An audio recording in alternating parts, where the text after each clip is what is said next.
Isso aí, meus queridos, os nossos conceitos básicos, que eu comentei aqui, né? Referencial, posição, movimento, repouso. Faltou comentar corpo extenso e ponto material. Corpo extenso, objeto cujas dimensões não são desprezíveis. Ponto material, objeto cujas dimensões são desprezíveis para o fenômeno observado. Só para deixar completinha a revisão.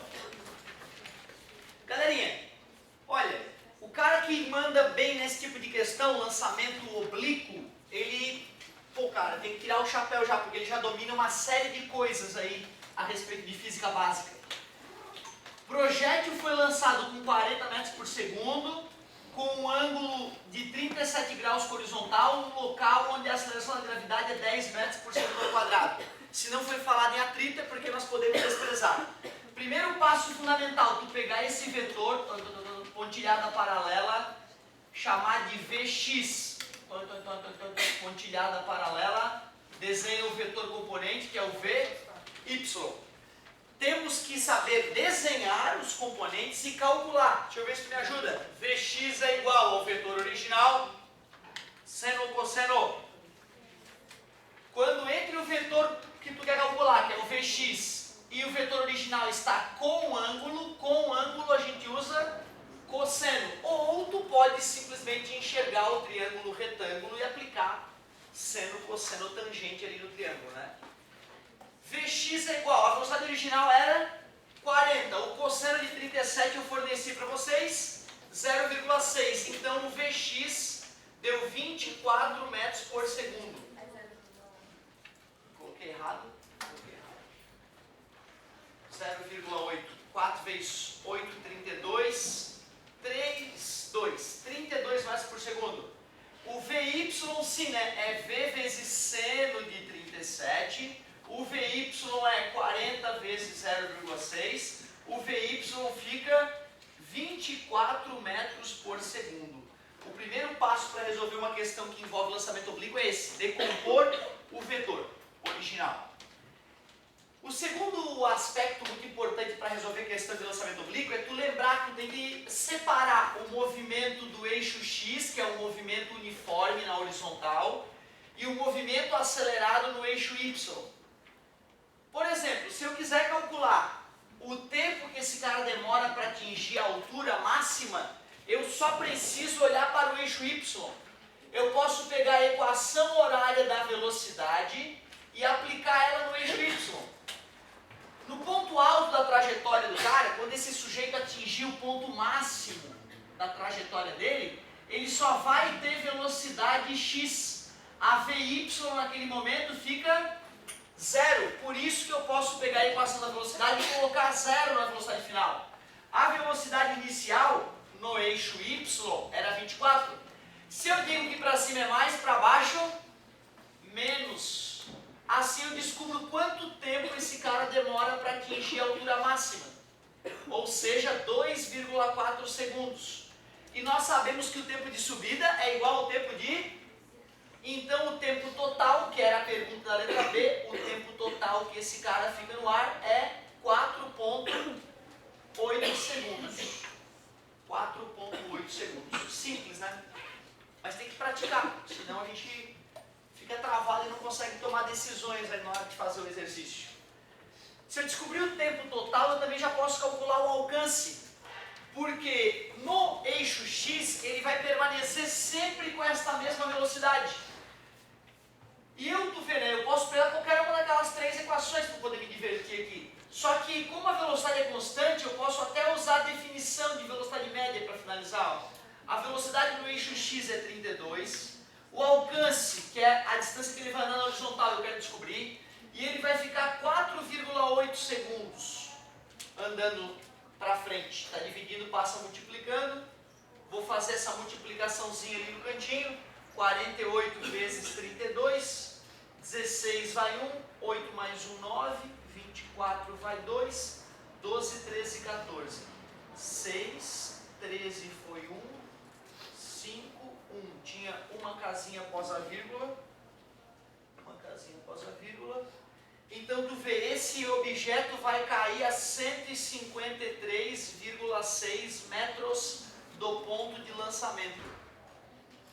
Matamos a letra C. E agora vamos calcular a altura que ele atingiu. A altura que ele atingiu é um movimento do eixo Y, portanto eu só preciso do eixo Y para resolver. E eu posso pegar, por exemplo, a equação horária da posição. No eixo Y, mais uma vez, D igual a D0 mais V0 vezes T mais AT ao quadrado sobre 2. Posição inicial eu posso chamar de 0. A velocidade inicial no eixo Y era 24. O tempo que ele demora para atingir a altura máxima é 2,4, cuidado com isso. Se eu digo que para cima é mais, a gravidade que é para baixo é menos, 2,4 ao quadrado sobre 2. Vou ter que fazer 24 vezes 24, 16 vai 1, 8 mais 1, 9, 8, 4, 6, 7, 1, bota a vírgula, 57,6 menos 5 vezes 57,6. D é igual 57,6 menos, aqui ó, 24 vezes 22,4 vezes 2,4, vai ter duas casinhas após a vírgula, é 5,76. 5 vezes 6, 30, foi 3, 35 com 3, 38, foi 3, 25 com 3, 28. Bota a vírgula, 28,8 fazendo a subtração. Essa é a altura máxima que o cara atinge. Então, uma questão que já dá um índice de acerto bem baixo no vestibular, a questãozinha de lançamento oblíquo para revisar. Decompõe o vetor velocidade original e faça separadamente os cálculos que envolvem a direção Y e a direção X. Na direção X, o movimento é uniforme, velocidade constante. Na direção Y, o movimento é acelerado e a aceleração presente é a da gravidade. Muito comum a galera decorar, né, que a gravidade é menos porque atua para baixo, isso é um erro. Se tu quiser dizer que para cima é menos e para baixo é mais, vai dar o mesmo resultado. Não é obrigado a usar que a gravidade é menos. Então a revisão, né, longe, minha pretensão não era te ensinar tudo de novo, era só ativar algumas conexões que a gente já tinha feito aí na tua mente. Mas vamos emendar. Depois de cinemática, eu acho que vale a pena a gente comentar um pouquinho sobre a cinemática do movimento circular uniforme. Movimento circular uniforme. O objeto que se desloca descrevendo uma circunferência e com velocidade constante em módulo. Cuidado, hein, galera, o movimento circular uniforme pode dar a sensação de que a velocidade é constante, e não é. Ela é constante em módulo, porque velocidade é uma grandeza vetorial. Este vetor está apontando para lá, ó. Este vetor já está apontando para outro lugar. Por mais que eles estejam o mesmo tamanho, o mesmo módulo, são vetores diferentes. Então a primeira pegadinha no movimento circular uniforme, a velocidade é constante em módulo. Mas eu não posso afirmar que a velocidade é constante, porque o vetor está mudando. Quando eu faço uma curva, o vetor velocidade está toda hora apontando para um lugar diferente. Pô, peraí, se velocidade é distância dividido pelo tempo, a distância de uma volta é 2πr, lembra? Tamanho de uma circunferência. E o tempo que demora para esse cara dar uma volta chama-se período, que a gente usa Tzão, o T maiúsculo para representar. Então esta é a velocidade no movimento circular uniforme. Além dessa velocidade, que é dita velocidade linear, ou velocidade tangencial, tem um outro tipo de velocidade no movimento circular uniforme, que é a velocidade angular, que em vez da distância com o passar do tempo, é o ângulo com o passar do tempo. E como o ângulo de uma volta é 2π radiano, eu posso transformar essa fórmula em 2π sobre o período. Não se esqueçam, período é o tempo que demora para completar uma volta. Olhando para essas duas fórmulas, fica fácil achar uma relação entre a velocidade linear ou tangencial e a velocidade angular. Observe que se eu pego essa fórmula aqui e multiplico por R, fica igual a essa, ó. Portanto, a velocidade linear é igual à velocidade angular multiplicada pelo R, pelo raio da curva. O raio da curva descrita pelo objeto. Então, fórmulas muito importantes aí no movimento circular uniforme. período é o tempo que demora para completar uma volta, frequência é o número de voltas efetuadas em uma unidade de tempo. Um é o inverso do outro. Portanto, eu posso dizer que o período é o inverso da frequência, ou que a frequência é o inverso do período. E se isso é verdade, eu posso substituir a divisão pelo período por uma multiplicação pela frequência. Então, uma outra fórmula de escrever a velocidade linear ou tangencial é 2πrf. Uma outra maneira de calcular a velocidade angular é 2πf, em vez de 2π sobre t. Beleza? No movimento circular uniforme, outra pergunta clássica é perguntar qual é a aceleração centrípeta. E a aceleração centrípeta é v ao quadrado sobre r. Acredito ter deduzido a partir da fórmula da aceleração essa equaçãozinha para vocês. V ao quadrado sobre r, aceleração centrípeta. Como o próprio nome diz, a aceleração centrípeta aponta para o centro e, portanto, ela é sempre perpendicular ao vetor velocidade. A aceleração centrípeta aponta sempre para o centro e, portanto, é sempre perpendicular ao vetor velocidade no movimento circular uniforme.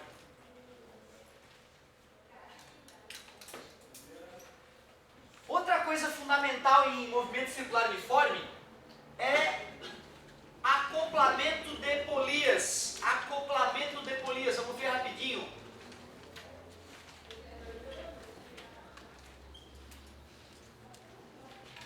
No acoplamento de polias, o que é o essencial?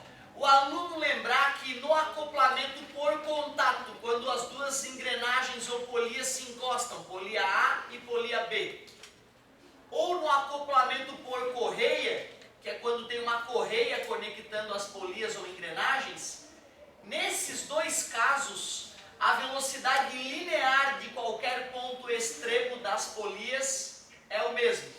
A velocidade de qualquer ponto da extremidade de uma polia é igual à velocidade em módulo da outra polia. Porém, tem um tipo de contato que é diferente, que é quando a gente pega duas polias e faz um eixo passar por elas. E elas ficam conectadas por um eixo.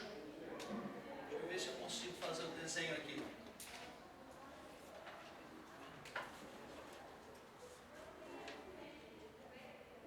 Então imaginem que eu tenho um eixo e nesse eixo tem duas engrenagens conectadas, a engrenagem A e a engrenagem B. Observe que se eu der uma volta nesse eixo, ambas as engrenagens vão completar uma volta. Portanto, é a velocidade angular dessas engrenagens que é igual, e não mais a velocidade linear ou tangencial. Claro que se essas engrenagens tivessem o mesmo tamanho, um ponto extremo dessas engrenagens também teria a mesma velocidade linear. Só que eu posso sempre garantir que a velocidade angular seja igual no acoplamento por eixo. Acoplamento por eixo e acoplamento por contato ou correia. Contato, está tendo contato ou correia. Correia ou corrente também, né? Se tu quiser botar a corrente da bicicleta aí não tem problema nenhum. Mais nobre do que correia. Muito bem, uma boa revisão, mas tu vai ter que fazer exercício para poder te familiarizar com isso de novo, né? Não é depois da aula que tu aprende, é depois dos exercícios, dos vários exercícios.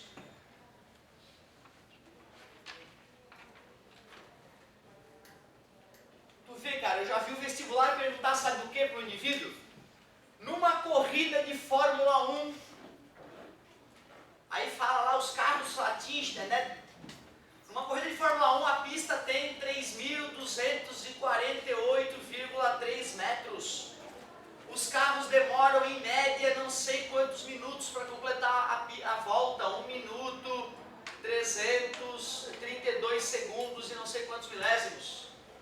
A velocidade máxima dos carros atingida é 335 km por hora. Determine a velocidade do carro ao completar a volta. Tem questão que é assim, cara. Uma corrida de Fórmula 1, aconteceu tudo. Um monte de coisa. E pergunta qual é a velocidade média dos carros ao completar a volta. O que é a velocidade média? É uma grandeza vetorial. É passar do tempo. Não interessa qual é o trajeto da pista. Se ele completa uma volta, quanto é que foi o deslocamento vetorial? 0. Um cara que completa uma volta, chegou no mesmo lugar onde ele estava, né? Saí daqui, aí fui, completei a minha volta e voltei para o mesmo lugar. Qual foi o deslocamento vetorial? Nenhum. Qual é a velocidade vetorial numa volta? 0. Cara, muita gente não tem coragem de responder o 0 nessa hora. Então tu vê, né, o vestibular ele quer que às vezes o aluno só entenda da ideia simples ali. Nem sempre a questão que é um cálculo complexo. Então uma questão de MCU famosa é essa, é o cara completar uma volta e o cara perceber então, né, que o deslocamento vetorial é nulo e portanto a velocidade vetorial é nula. Se ele perguntou só velocidade, eu tenho que supor que é vetorial. Claro que se o sujeito diz lá, não, numa pista de circular, um ciclista completa uma volta em 2 minutos, sabendo que o raio da pista é 100 metros, calcule a velocidade. Aí sim, a velocidade, ele tem que, se ele pedir só velocidade, cara, eu ainda tenho que falar que é 0. Ele tem que perguntar, calcule qual é a velocidade escalar. Qual é a velocidade escalar? Ou seja, não tem mais a setinha em cima, não tem mais o caráter vetorial. Aí sim tu pode com tranquilidade aplicar a equaçãozinha que a gente revisou agora há pouco. 2π vezes r, que é o raio da curva que o cara estava fazendo, dividido pelo tempo. Cuidado, hein? 2 minutos não! É 2 vezes 60, para poder ficar no sistema internacional. Eu cortaria esse 2 com esse 2, eu cortaria esse 0 com esse 0 e ficaria 10π sobre 6 metros por segundo. Ou simplificando, 5π sobre 3 metros por segundo. Ah, professor, eu quero saber quanto é isso aproximadamente. Ah, não tem problema, coloca no lugar do π 3,14, né? Certo? Então ia dar 5, alguma coisa metros por segundo. 5, alguma coisa metros por segundo. O vestibular prefere geralmente que tu deixe nesse formato aí, né? 5π sobre 3 metros por segundo. Que aceleração esse cara tinha? Qual era a aceleração dele? Por se tratar de um movimento circular, uniforme, a aceleração só pode ser centrípeta. V ao quadrado sobre R. A velocidade do sujeito, 5π sobre 3 ao quadrado, dividido pelo raio da curva, 100. A aceleração centrípeta, 5 vezes 5, 25, π vezes π ao quadrado, 3 vezes 3, 9, sobre 100. Divisão de fração é a primeira vezes o inverso da segunda. Transformei então a divisão de fração numa multiplicação. Eu vou simplificar o 25 com 100, que vai dar 4, e a aceleração centrípeta ficou π ao quadrado sobre 4 vezes 9, 36 metros por segundo ao quadrado. Se quiser fazer 3,14 vezes 3,14 e simplificar e fazer a divisão, fique à vontade, né? Mas não é o objetivo aí da aula de hoje. Mas dá para exercitar aquilo ali. 3 vezes 3, 9, né? Um pouco mais que 9. 9 36 avos seria 1/4.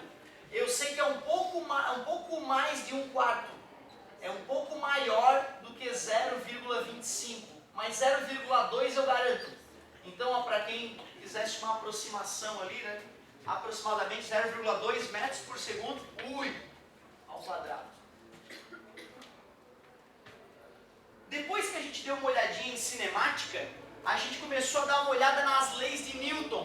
Aí já é uma revisão de dinâmica. Ao contrário da cinemática, a dinâmica quer explicar a causa dos movimentos. Dinâmica. Outra parte da mecânica. Então, dentro da mecânica, nós revisamos rapidamente cinemática, que queria descrever os movimentos. E agora vamos revisar rapidamente o que é dinâmica. Dinâmica, leis de Newton. Rapidamente uma revisão sobre as leis de Newton. Primeira lei de Newton. Primeira lei de Newton, chamada de lei da inércia.